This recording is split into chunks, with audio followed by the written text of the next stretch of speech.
Sport Africa's premier football show. The world's premier football leagues explored.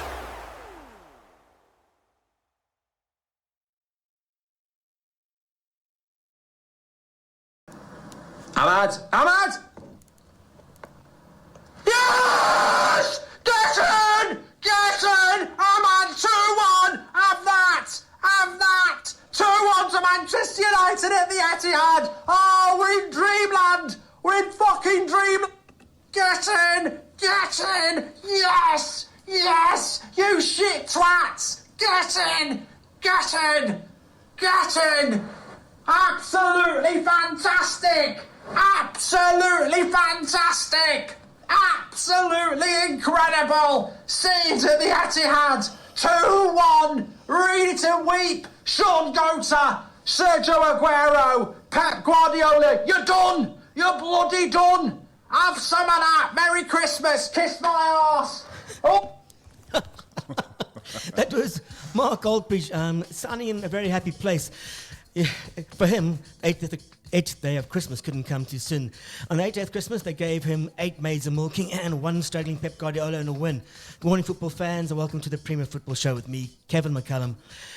It's live and free on omniaudio.africa with all the news, stories, views, interviews, and abuse you didn't realize you wanted nor that you needed.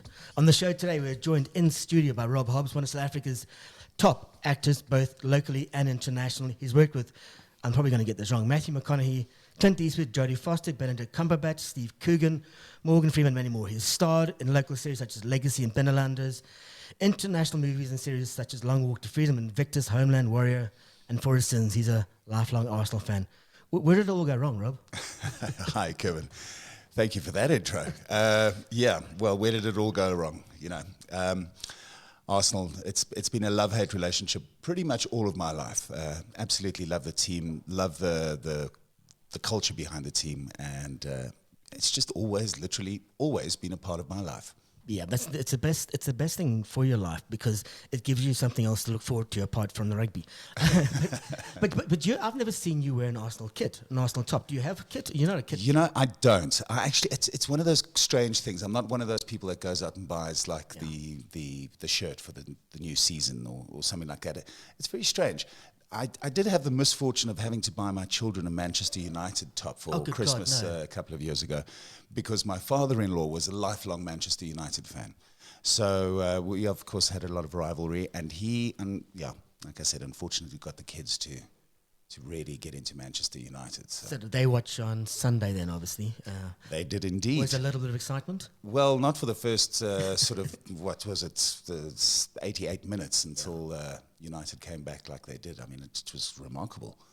Yeah, I'm still trying to get over it. I mean, I'm not a United fan, but I hate to see the fact that they've dropped so low. And a very good friend of ours, Andrew McConaughey, he's a big United fan. He hasn't WhatsApped me this weekend, though. I think he may still be in a ditch somewhere, or perhaps very possibly still recovering. Arsenal this weekend, we're just going to start. It should have been inevitable that they beat Everton, but nothing's certain. But they just, for a long time, you kept thinking Arsenal were going to score. They had to, but they just didn't. They dominated percentage. This is what Arteta had to say after the game. I feel very disappointed not to win the game because obviously if there is a team that deserves to win, there is only one, which is Arsenal. We did nothing, we give nothing away. No shots conceded, dominated direct play, don't allow them to run, no set pieces. High press excellent, we have to track back excellent.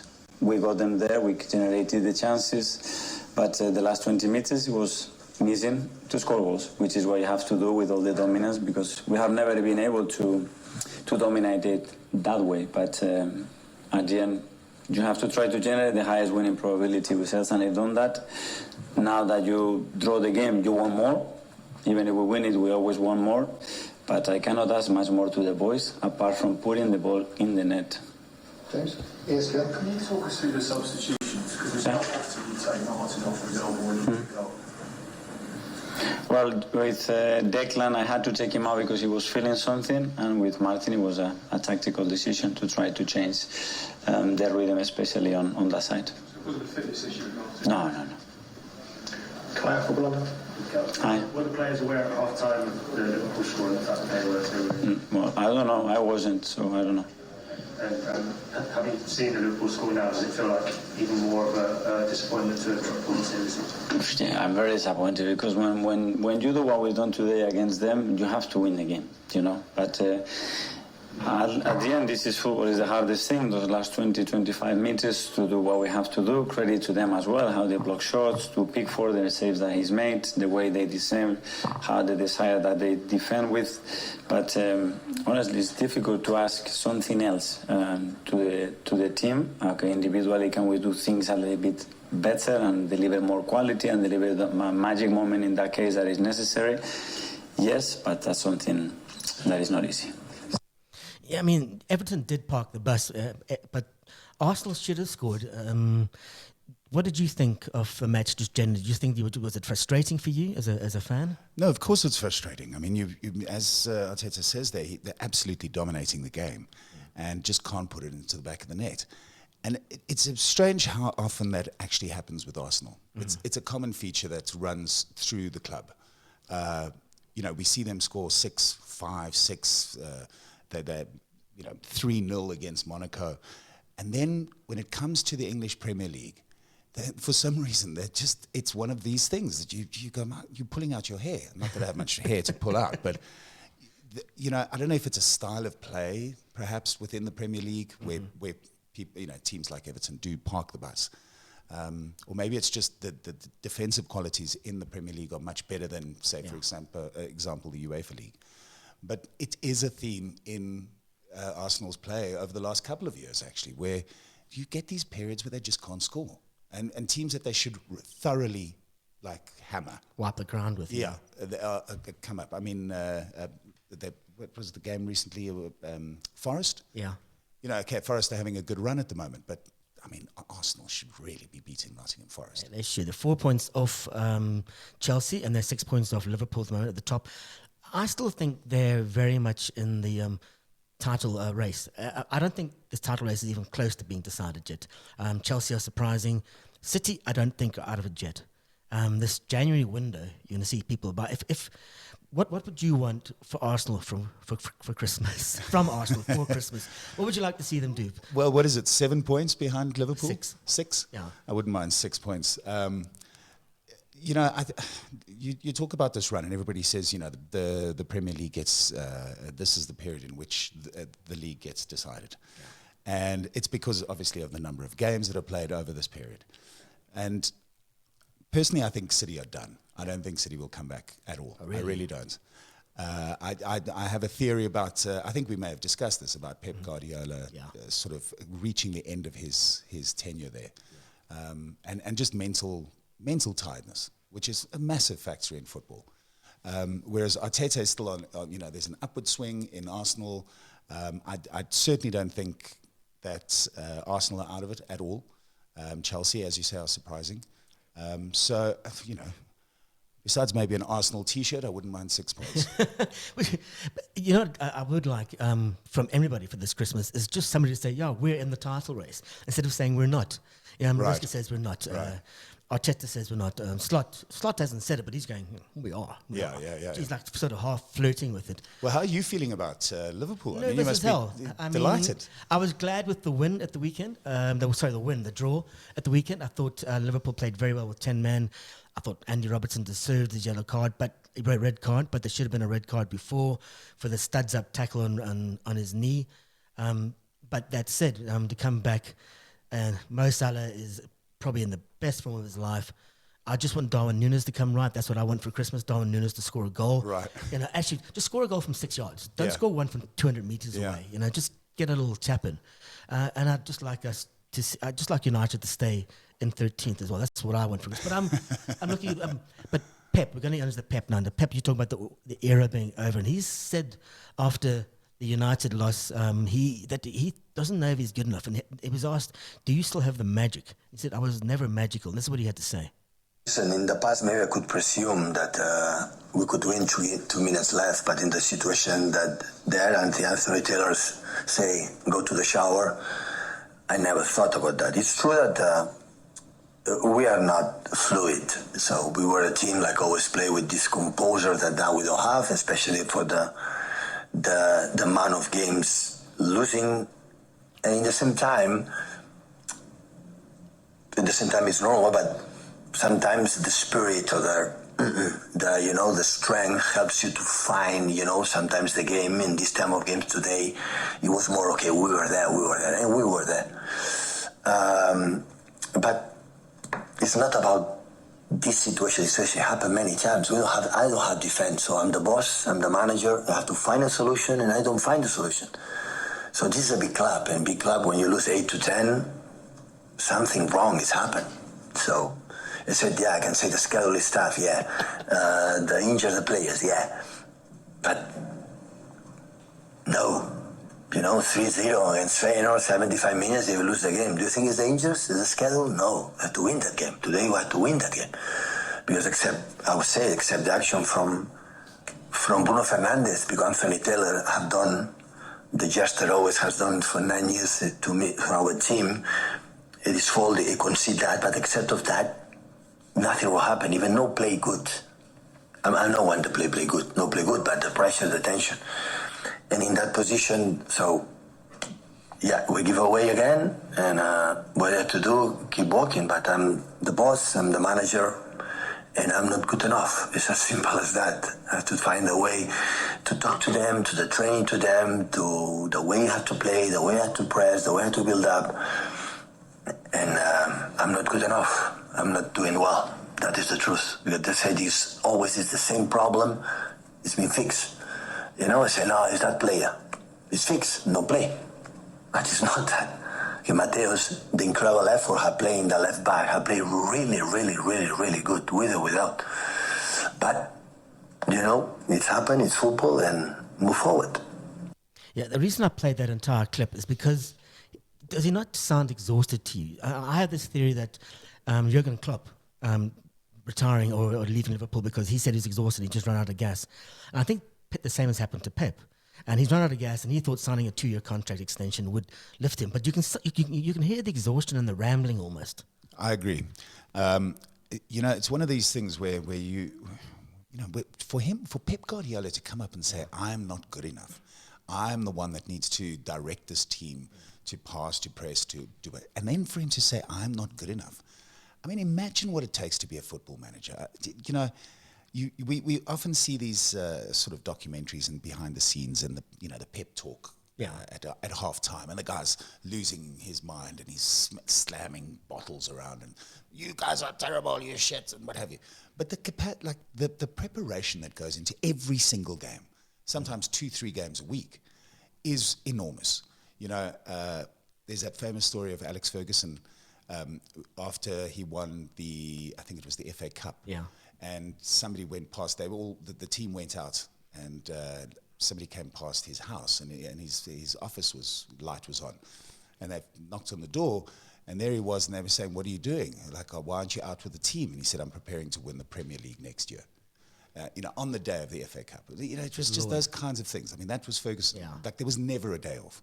So I imagine that the incredible pressure that these guys are under does certainly take its toll. And when you're working at the level that Guardiola's been working at for the last 5-6 years now, 6-7 years, it's a matter of time before mental wellness goes, and you just get exhausted, man. Yeah, and he left it. He's got a team that's aging incredibly quickly, particularly Kyle Walker. His form is like it fell straight off a cliff at the moment. Right.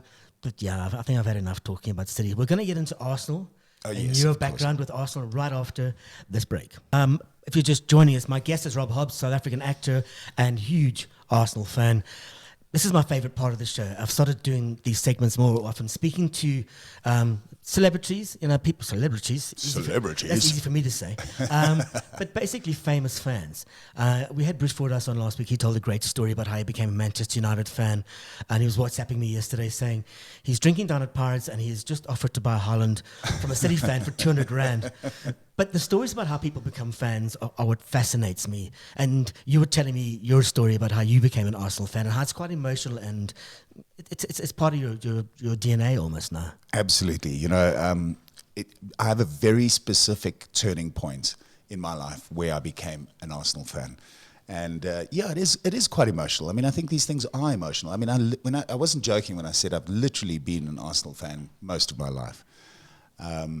So the sort of turning point for me was the 1979 Arsenal versus Manchester United FA Cup final. And I remember it so vividly because at the time, my parents and I were living in Port Elizabeth. And we'd left Cape Town and moved up. My father got a job there. And unfortunately, their marriage kind of was pretty much on the rocks, you know. And I remember my mom moved myself and my older brother out. And we went to stay at the Holiday Inn. I know it well. Just past Summer Strand in Port Elizabeth. And there was lots of toing and froing and, you know, Dad arriving at the hotel and like lots of meetings in the ladies' bar. And of course, the ladies' bar. The ladies' bar at the Holiday Inn in PE. Anyway, and one of these meetings happened to be on the day, I think it was in May 1979, where the FA Cup final took place. Mm-hmm. And it actually ended up being quite a famous game. And it resonates with me on a couple of levels. Firstly, the game was quite unremarkable for the first sort of 85 minutes or so. It wasn't particularly exciting, but I was on the bed in the room while all of this was going on in the you know, the parents were having their meeting. And it was a classic, you know, Gary Bailey was playing for Manchester United. I sort of, in some way, I guess, because Gary Bailey was there, I was like curious. I was, well, go Manchester, you know what I mean? It was one of those moments. I happened to be 7 years old at the time, right? I was born in 1972. So I ended up watching this game. Arsenal were 2-0 up, right? And Manchester United came back to 2-2. Mm-hmm. And then finally Arsenal scored this incredible goal. I think it was... I might have it wrong. I think it's Alan Sunderland, I think he did. Sunderland, right? Yeah. Yes. Okay. And I don't know, there was just something about it that kind of resonated, I guess, resonated with what was happening in my personal life and in my family life and what was happening on the telly. Mm-hmm. This idea that Manchester United could come back and that you were going to lose something, but then from the bottom of your soul, like you come back and you score this goal and that's the winning. And it just really had an impact on me. Arsenal were in their blue and yellow kit at the time. Man United were in red and white. And I just thought, my God, this Arsenal team is just, they were so good. They took the best of Man United that Man United could throw at them, and they still won it. I mean, I think they refer to it as the 5-minute final or something, you know, because it all happened in the last 5 minutes. Yeah, I just, you know, that was, I mean, I do remember that because in 1977, Liverpool had lost to United 2-0 FA Cup final, and I sobbed like a girl. And so whenever Arsenal beat them in 1979, and we just moved to South Africa, then I've never been so happy. Right. So anyway, that was the start of it, and I guess that Arsenal just, you know, place, time, memory, all of these things work together to just, this is my team. Yeah. This is who I want to support. And, you know, I remember them lifting the trophy. It was old school Wembley in those days. And yeah, really, really an amazing time. My parents got back together, by the way. So there was a little bit of cool, it was a good story. You know, winning the cup and getting back together. It was a win-win all around. Anyway, and then after that, I continued following Arsenal, and obviously the rival within my family, my in-laws with Man United was a big thing. When I went to the UK, the first thing one does is I went to Highbury back in the day before they moved to the Emirates. The Emirates, yeah. And that experience again against Man United was just unbelievable. The Highbury Arms. I mean. Those kind of memories that you just build up over a lifetime. Yeah.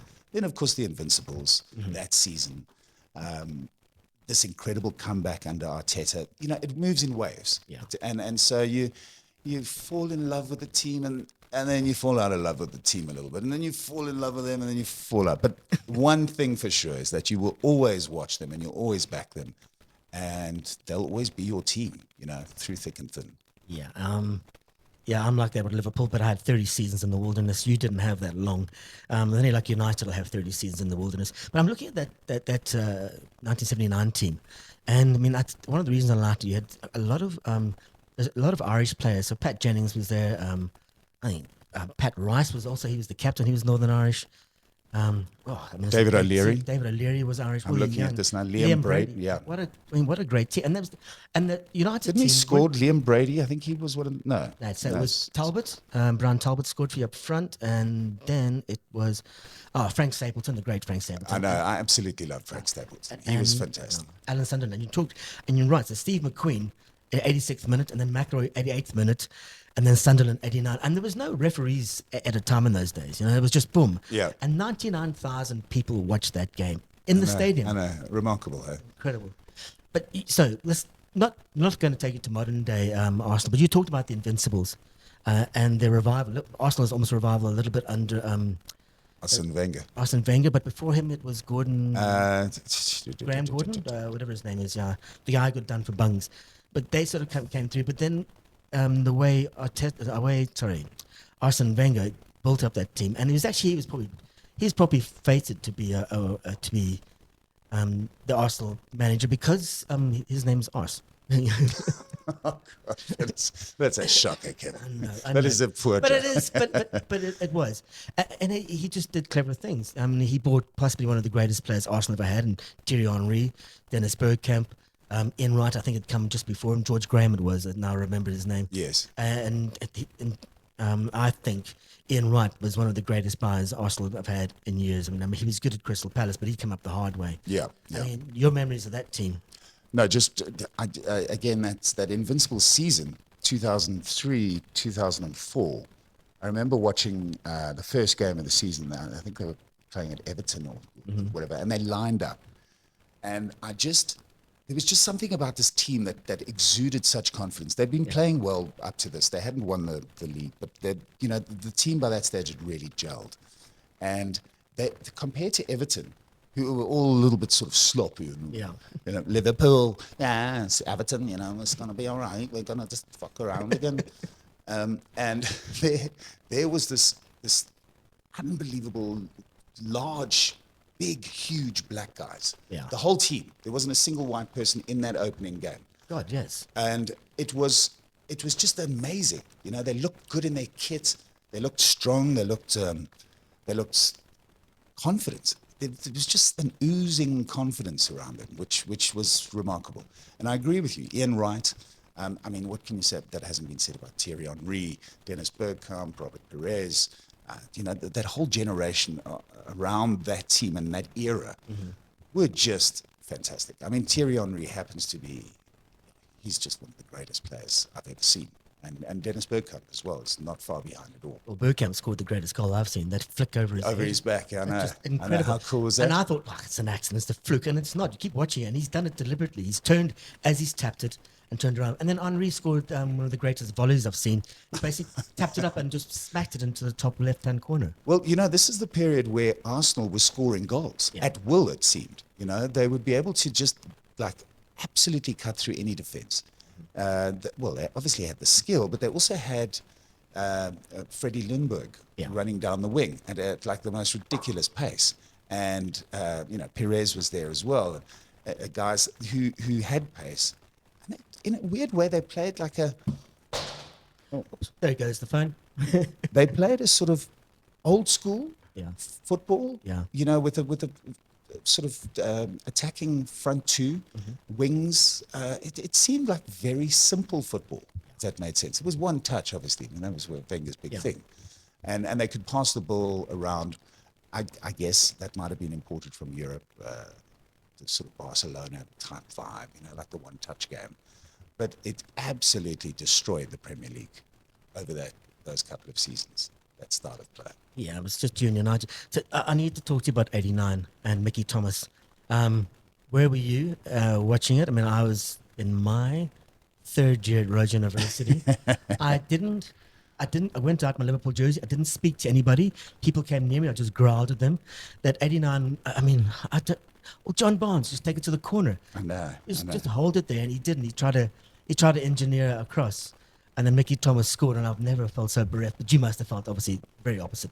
Of course. I mean, this was what, like the first time in how long? That they'd won. I mean, this was. I don't know. Let me check here. Was it 20 years? Is that right? It was. That sounds right. Yeah. I mean, it comes down. But this was one of the great seasons as well. Is where it comes down to a final match away from home, and you win it. I mean, what else can you say? It's just unbelievable. You can say what I said, and it starts with F and ends with K, and then hell, and then that sort of word as well. Yeah. So I mean, there's 2-0. I mean, I've quickly just Googled it here to check it was, I think, 20 years, right, or 18 years. Yeah, that's right. Ending Arsenal's 18-year wait to be crowned champions. Good Lord. Arsenal, go on. Yeah. And against, I mean, listen, the old rival Liverpool, right? I mean, there's a rivalry there, without a doubt. There is, yeah. But, I mean, you're not a big anti-Spurs fan, but you just don't like them very much. I've never seen you actually come, we hate Spurs. No. I mean, I don't have that kind of, I think that's very much, is it a British thing more so than a global fans thing?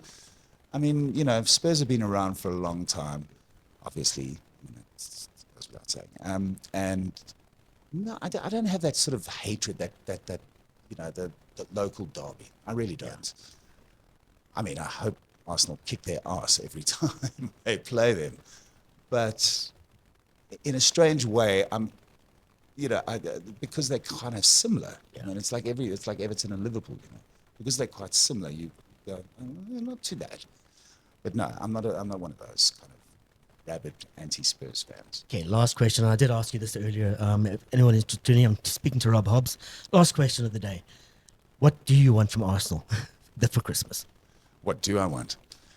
I'd like them to give Saka a bit of a break. I mean, I think he's going to get overplayed pretty soon because he's played every minute of every game. I wouldn't mind, a couple of something about a central midfielder that Declan Rice has filled that gap, but a central defending midfielder. That's what I would like for less than £100 million. It's just something simple. We'll wrap that up. Would you like a bow in it, or anyway? Rob, thank you very, very much for coming on. We are definitely going to have you again. So awesome, thank you, Kev. It's been great, and listen, I'm loving the show, and I'm very, very happy to be on it, and I'm proud to be on it. Thank you for having me, and I wish you guys all the best with this Omni Radio. It's really taking off, and go for it, guys. It's wonderful. Thank you.